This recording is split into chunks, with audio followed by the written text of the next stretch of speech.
कहानी की शुरुआत में हम एक छोटे से बेन को देखते हैं जिसके दादा उसे एक छुपे हुए खजाने की कहानी सुना रहे थे। इस खजाने के बारे में बहुत कम लोगों को पता था। अब सालों बाद जब बेन बड़ा हो चुका था तो उसने कुछ और लोगों के साथ मिलकर उस खजाने को ढूंढने का फैसला किया। बेन को अपने दादा की कहानी से थोड़ा अंदाजा था कि यह कहाँ हो सकता है। उसके दादा ने उसे एक नोट दिया था जिस पर एक नाम लिखा था। उसने हिसाब लगाया कि यह नाम एक पुराने जहाज का है। उसके एक दोस्त रायली ने उस जहाज की लोकेशन का पता लगाने में उसकी मदद की। जब वह लोग इस जहाज को ढूंढने निकले तो बेन ने हिसाब लगाया कि वह जहाज जरूर बर्फ की इस चादर के नीचे छुपा होगा। उन्होंने काफी देर तक खुदाई की और आखिरकार जहाज मिल ही गया। बेन ने सबको यह खबर दी और फिर इयन का धन्यवाद किया जो उनका साथी था और इस पूरी खोज में सारा पैसा उसी ने लगाया था। हालांकि लोग बेन और उसके परिवार को हमेशा से पागल कहते थे क्योंकि वह एक ऐसे खजाने को ढूंढ रहे थे जिसके होने का किसी को अंदाजा ही नहीं था। खैर अब बेन अपनी टीम के साथ उस जहाज में घुस गया। जब उन्होंने आसपास देखा तो उन्हें एक कमरा मिला जिसमें बारूद के ढेर सारे डब्बे थे। थोड़ा और अच्छे से ढूंढने पर बेन को एक डेड बॉडी मिली जो एक डब्बे को पकड़ी हुई थी। जब उसने चेक किया तो उस डब्बे पे एक पैकेज था और उसके अंदर एक पाइप थी। बेन सोचने लगा कि इस पाइप में इतना भी खास क्या है कि इसके लिए किसी ने अपनी जान दे दी। तभी उसने देखा कि पाइप पर कुछ लिखा था। उसने अपना खून इस्तेमाल करके समझने की कोशिश की कि आखिर उस पर लिखा क्या है। जब उसे वह लिखावट समझ आई तो वह समझ गया कि यह एक और सुराग है। यह बात इयन को बिल्कुल पसंद नहीं है। इतना पैसा लगाने और खोजबीन करने के बाद भी उनके हाथ बस एक सुराग लगा था। इस बात से इयन बहुत चिढ़ गया, लेकिन बेन ने उस सुराग में छिपी हुई पहेली को सुलझा लिया। उसने बताया कि ये दृश्य नक्शे के बारे में है जो अमेरिका के सबसे जरूरी डॉक्यूमेंट डिक्लेरेशन ऑफ इंडिपेंडेंस के पीछे छुपा हुआ है। जैसे ही बेन ने कहा कि इस दस्तावेज तक पहुंचना और उसका मिलना बहुत मुश्किल होगा तो इयन ने सीधा कह दिया तो चुरा लेते हैं उसे। इस बात से बेन ने साफ इनकार कर दिया और कहा कि मैं ऐसा नहीं होने दूंगा। तब इयन ने अपने आदमी सो को बेन पर बंदूक तानने को कहा, लेकिन इयन कहीं ना कहीं यह भी जानता था कि अगर बेन नहीं होगा तो आगे की पहेलियां कौन सुलझाएगा। इसलिए इयन ने बेन के दोस्त रायली को जान से मारने की धमकी दी। इससे पहले की बात और बिगड़ जाए बेन ने एक फ्लेयर स्टिक जला दी और कहा कि अगर सब शांत नहीं हुए तो वह इसे बारूद पर फेंक देगा। सबको लगा कि वह झूठ बोल रहा है, लेकिन बेन ने वह फ्लेयर फेंक दी। पर इससे पहले कि वह नीचे बारूद पर गिरती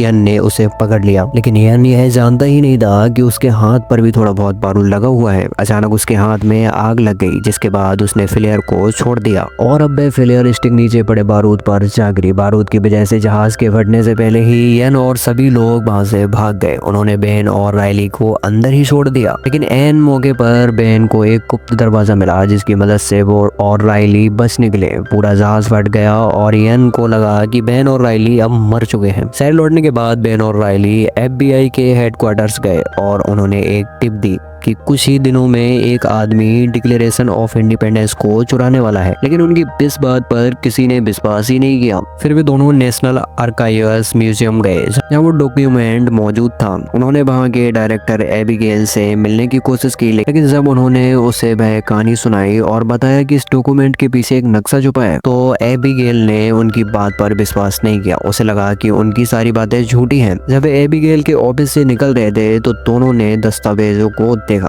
और उससे कुछ देर तक निहारते रहे। तभी अचानक बेन ने कहा कि हमें इसे चुराना होगा ताकि यह इयन के हाथ ना लग पाए। इस पर रायली ने कहा कि इसे चुराना इम्पॉसिबल है, यहाँ पर सिक्योरिटी देखी है तूने। इसके बाद उसने बेन को लाइब्रेरी में ले जाकर डिटेल में बताया कि यह डॉक्यूमेंट कितनी सिक्योर जगह पर है, लेकिन बेन ने कहा कि हमें कुछ ऐसा करना होगा कि वह इस डॉक्यूमेंट को वहां से हटाकर प्रिजर्वेशन रूम में शिफ्ट कर दे। वहाँ सिक्योरिटी काफी कम है। हालांकि रायली को इस प्लान पर कुछ खास भरोसा तो था नहीं, लेकिन फिर भी वह बेन की मदद करने के लिए मान गया। फिर दोनों ने प्लान ढंग से बनाना शुरू किया। उन्होंने सबसे पहले एबिगेल के फिंगरप्रिंट चाहिए और फिर प्रिजर्वेशन रूम के कोड्स चुराने होंगे। इसके लिए बेन ने एबिगेल को एक गिफ्ट भेजा जिसके अंदर एक स्पेशल केमिकल लगा हुआ था। फिर जब वह कोड डालने के लिए बटन दबाएगी तो वहाँ उसके फिंगरप्रिंट रह जाएंगे। और शुरुआत में तो यह प्लान बिल्कुल वैसे ही काम कर रहा था जैसा बेन चाहता था, लेकिन दूसरी ओर इयन भी अपने कुछ आदमी तैयार कर रहा था ताकि एक डांस पार्टी वाले दिन म्यूजियम पर अटैक किया जा सके। पार्टी वाले दिन जब डॉक्यूमेंट प्रिजर्वेशन रूम में शिफ्ट होगा,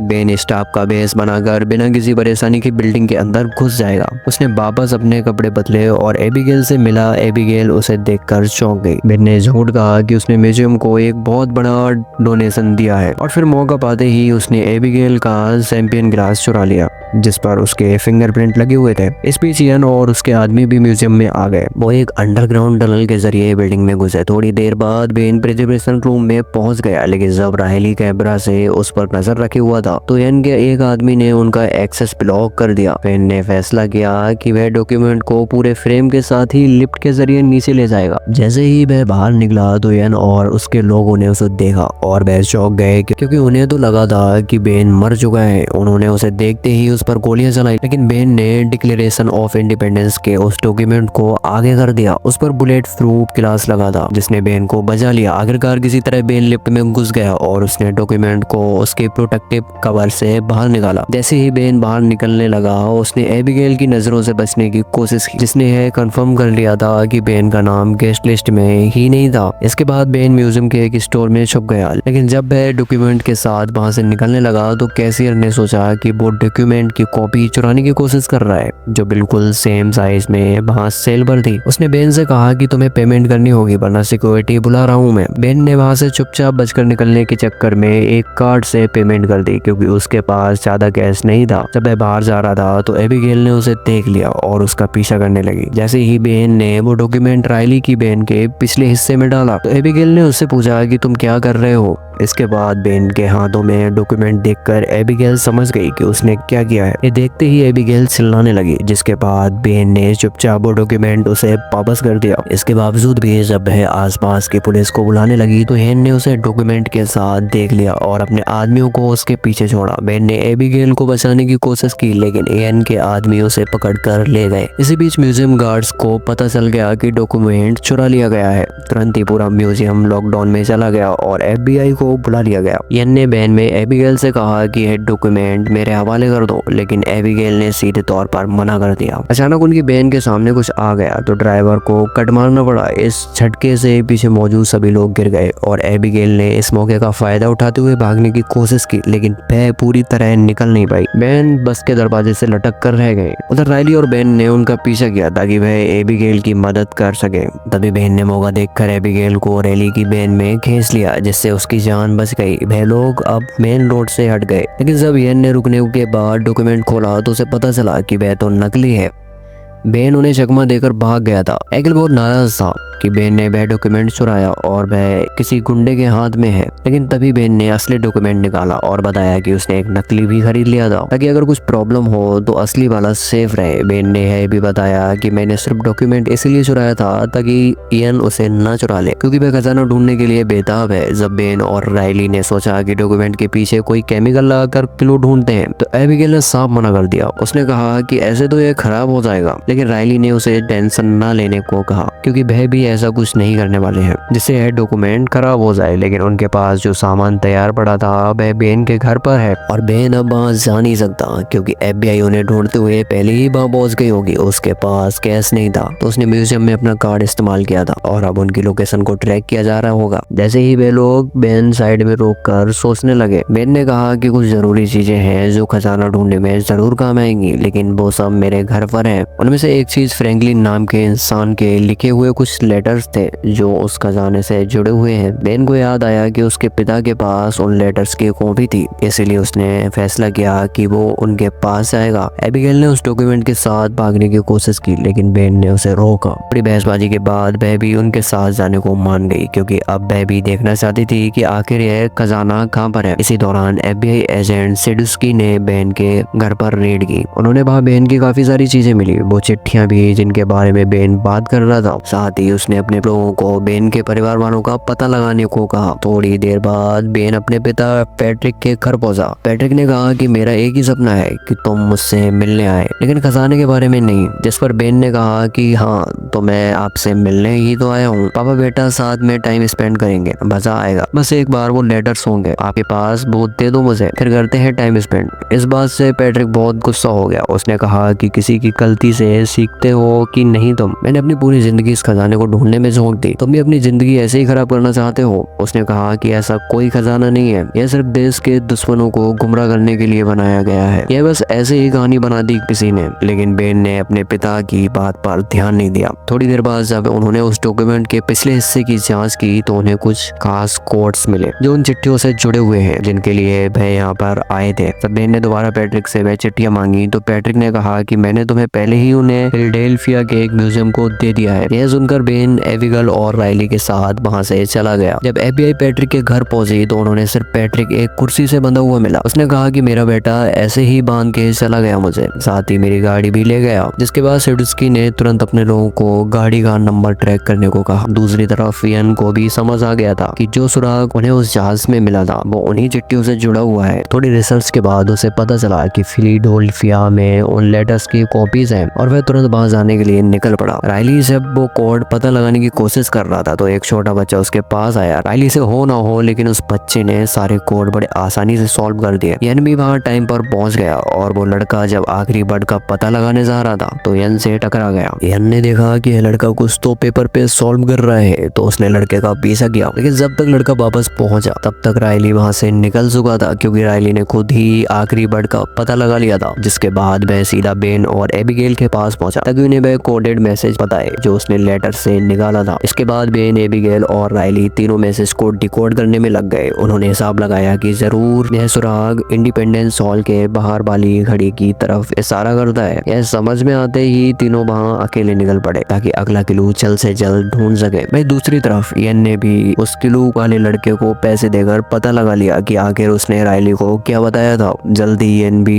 इंडिपेंडेंस हॉल की तरफ निकल पड़ा। वहाँ बेन ने घड़ी के डायरेक्शन को फॉलो किया और देखा कि दीवार की एक ईंट पर एक खास निशान है। उसने उस निशान वाली जगह से ईंट हटाई और अंदर एक पुराना सा चश्मा मिला। एक खास तरह का चश्मा था। बेन तुरंत एबिगेल और राइली के पास गया और उन्हें वह चश्मा दिखाया। फिर बेन ने वह चश्मा पहना और डिक्लेरेशन ऑफ इंडिपेंडेंस के पीछे वाले मैप को देखा। तब उसे एक खास निशान दिखाई दिया और उसके पीछे कुछ शब्दों में लिखा हुआ मैसेज भी था। लेकिन उस वक्त उन्होंने देखा कि यन अपने लोगों के साथ वहाँ घूम रहा है तो इन्होंने फैसला किया कि वह अलग अलग हो जाएंगे। एबिगेल और राइली के पास वो डिक्लेरेशन डॉक्यूमेंट था और वह जल्दी ही उसे साथ लेकर निकल गए। यन से बचते बचते वह दोनों काफी दूर निकल गए, लेकिन एक वक्त ऐसा आया कि एक बस उनके बहुत करीब आ गई। उनकी टक्कर होने ही वाली थी। इस अफरा तफरी में यन ने उनसे डिक्लेरेशन का वह डॉक्यूमेंट छीन लिया। एबिगेल और राइली ने तुरंत बेन को फोन किया और बताया कि क्या हुआ। बेन ने कहा कि सब जल्दी से गाड़ी के पास मिलते हैं, लेकिन FBI को बेन की गाड़ी पहले ही मिल चुकी थी और जैसे ही बेन वहां पहुंचा तो FBI ने उसे अरेस्ट कर लिया। एबिगेल और राइली समय से थोड़ा लेट पहुंचे और FBI को देखते ही चुपके से वहां से भाग निकले। FBI की कस्टडी में बेन ने एजेंट सेडुस्की को पूरी कहानी बताई, किस तरह ये ने वो डॉक्यूमेंट छीना, किस तरह वह एक के बाद एक पहेलियां सुलझाते रहे। जब सेडुस्की ने बेन के पास से मिले चश्मे देखे तो बेन को समझ आया कि उन्हें एक और तरीके से इस्तेमाल किया जा सकता है। तभी अचानक उसके फोन पर इयन की कॉल आई। FBI वालों ने कहा कि इसे स्पीकर पर बात करो। इयन ने बेन को धमकी दी कि चश्मे लेकर एक पब्लिक प्लेस में उससे मिलने आए और अगर उसने FBI को कुछ भी बताया तो वह उसके दोस्तों को जिंदा नहीं छोड़ेगा। अब FBI इयन जैसे अपराधी को पकड़ने का मौका छोड़ना नहीं चाहती थी। उन्होंने बेन से कहा कि एक प्लान के मुताबिक ही उससे मिलने जाओ और फिर हर तरफ अपने आदमी तैनात कर दिए। जब बेन इयन से मिलने गया तो पता चला कि पूरी की पूरी उनकी चाल थी। अचानक इयन के लोग आए और बेन को वहां से छुड़ा ले गए। रास्ते में एबिगेल ने बेन को कॉल किया और बताया कि उसने इयन के साथ डील की थी ताकि बेन को छुड़ा सके, लेकिन इसके लिए बेन को उसे खजाने तक ले जाना होगा। जब इयन और बेन दोबारा से मिले तो इयन ने वो डिक्लेरेशन का डॉक्यूमेंट और पुरानी पाइप वापस दी, वही जो जहाज में मिली थी। फिर इयन ने बेन से पिछला क्लू मांगा। जब बेन ने कहा कि मेरे पास कुछ नहीं है, मुझे नहीं पता, तब इयन ने दिखाया कि उसने बेन के पिता पैट्रिक को किडनैप कर रखा है। इस धमकी के बाद बेन को सच कबूलना पड़ा और उसने बताया कि जो निशान उसने मैप में देखा था वो एक चर्च का सिंबल है। जल्दी ही वे तीनों उस चर्च तक पहुंच गए। बेन ने फिर से उन खास चश्मों का इस्तेमाल किया और मैप को देखा। इस बार उसे एक अलग सा सुराग मिला, एक अजीब सा नाम। सब कंफ्यूज हो गए कि इसका मतलब क्या हो सकता है। तब उन्हें समझ आया कि चर्च के नीचे लोगों को दफनाने की जगह है। जिसके बाद इयन और उसके साथी तुरंत ही नीचे चले गए। पैट्रिक ने चुपके से बेन को बताया कि उन्हें कोई तरीका ढूंढना होगा इयन से छुटकारा पाने का, क्योंकि जब तक हम इयन के काम आएंगे तब तक हम जिंदा हैं, उसके बाद हमें मार दिया जाएगा। तब इयन ने फोन किया और बेन से पूछा कि अगला क्लू क्या है। मैप में लिखा नाम को ढूंढकर उन्होंने वहां से दीवार तोड़ी जिसके पीछे एक सुरंग जा रही थी। इयन ने बेन से कहा कि अब आगे क्या करना है। अंदर जाने के बाद उन्हें एक बहुत पुरानी जगह मिली जिसे शायद सालों से नहीं खोला गया था। वहाँ लकड़ी की सीढ़ियाँ और एक पुरानी लिफ्ट भी थी। पैट्रिक ने सबको कहा कि ये लकड़ी की सीढ़ियाँ खतरनाक है, इतने सालों से कोई आया नहीं है यहाँ, ये टूट सकती है। लेकिन इयन ने सबको जबरदस्ती नीचे जाने को कहा। जब सभी लोग उन सीढ़ियों से नीचे उतर रहे थे तभी अचानक से बहुत सी सीढ़ियाँ टूट गई। इस घटना में सारे नीचे गिरकर मारा गया। अब पूरा पूरा हिस्सा टूट रहा था और बाकी सबको लिफ्ट के ऊपर कूदकर अपनी जान बचानी पड़ी। उस लिफ्ट ने उन्हें खाली कमरे में ले जाकर छोड़ दिया। यन ने बेन से पूछा कि खजाना कहाँ है। बेन ने दिखाया कि उसे कुछ भी नहीं पता। यन ने गुस्से में उन्हें धमकी दी कि अगर बेन ने कुछ नहीं बताया तो वह उन्हें ही यहाँ पर छोड़कर चला जाएगा। तभी पैट्रिक ने कहा कि अगला सुराग इस लैंटेन के अंदर है। उसने यह भी कहा कि ऐसा ही लैंटेन बॉस्टन की चर्च में भी है, तो खजाना शायद वहीं पर होगा। यन फिर भी उन्हें छोड़कर चला गया, यह कहकर कि जब मुझे खजाना मिल जाएगा तो मैं वापस आऊंगा तुम लोगों के लिए। इस पर रायली ने परेशान होकर कहा कि हम यहीं मरने वाले हैं। तब बेन और पैट्रिक ने रायली और एबिगेल को बताया कि उन्होंने यन से छूट कहा है, वो लैंटेन तो सिर्फ एक डिस्ट्रैक्शन थी। फिर उन्होंने एक और क्लू ढूंढा जो उन्हें एक नए कमरे तक ले गया। उस कमरे के अंदर की जगह को देखकर ऐसा लग रहा था मानो उनसे पहले कोई और वहां आ चुका है। बेन थोड़ा उदास हो गया और अपने पिता पैट्रिक से कहा कि आप हमेशा सही कहते थे, शायद कोई खजाना ही नहीं है। इस पर पैट्रिक ने कहा कि नहीं, इतना हताश होने की जरूरत नहीं है, बस हमसे पहले कोई पहुंच गया है यहाँ पे। लेकिन बेन अब भी हार मानने को तैयार नहीं था। वह अब भी दीवारों से सुराग ढूंढता रहा। तब उसे कुछ खास ताले दिखे जिनमें से एक लॉक मिसिंग था। उसका आकार बिल्कुल उस पाइप जैसा था जो उन्हें उस जहाज में मिली थी। बेन ने पाइप निकाला और लॉक में फिट की और जैसे ही लॉक घुमा तो एक सीक्रेट रूम खुल गया और आखिरकार उसके पीछे था खजाना। पूरा कमरा खजाने से भरा हुआ था। पुरानी किताबें, gold coins, jewellery, antique items वगैरह वगैरह। जो चीज पैट्रिक और उसके पिता ने सालों तक ढूंढी थी वह यहाँ थी। सब लोग खुशी से झूम उठे। थोड़ी देर ढूंढने के बाद उन्हें बाहर जाती हुई सीढ़ियां भी मिल गई। बेन सबसे पहले बाहर निकला और वहाँ उसे एक आदमी मिला। बेन ने उसे फोन मांगकर सेडुस्की को कॉल किया। सेडुस्की कुछ ही देर में आ गया और बेन ने उसे खजाने के बारे में बताया और साथ ही यह भी कहा कि मुझे कुछ नहीं चाहिए, लेकिन उसने कुछ कंडीशन रखी। पहली थी कि एबिगेल के ऊपर कोई एक्शन ना लिया जाए। खजाने को ढूंढने का पूरा श्रेय उसे और उसके परिवार को मिले। रायली को भी खजाने में से कुछ हिस्सा दिया जाए और सबसे जरूरी बेन जेल न जाए। सेडुस्की ने उसकी सारी शर्तें मान ली और बाद में यन को भी पकड़ लिया जब वह बोस्टन की चर्च में घुसने की कोशिश कर रहा था। कुछ ही दिनों में यह खजाना दुनिया भर के म्यूजियम में भेज दिया गया। एक दिन सब लोग मिलकर मजे उड़ा रहे थे, लेकिन रायली थोड़ा गुस्सा था। उसने बेन से कहा कि तुमने सरकार का दिया हुआ पैसा क्यों ठुकरा दिया। एबिगेल ने कहा कि भाई इतना कुछ था, कुछ तो ले लेते। बेन हंसा और आगे से जवाब नहीं दिया। रायली अपनी नई कार में बैठा जिससे पता चलता है कि उसे भी बढ़िया पैसे मिले हैं सरकार से। और उसके जाने के बाद हमें पता चलता है कि बेन और एबिगेल ने शादी कर ली और आखिर में वह अपने नए घर के अंदर चले गए।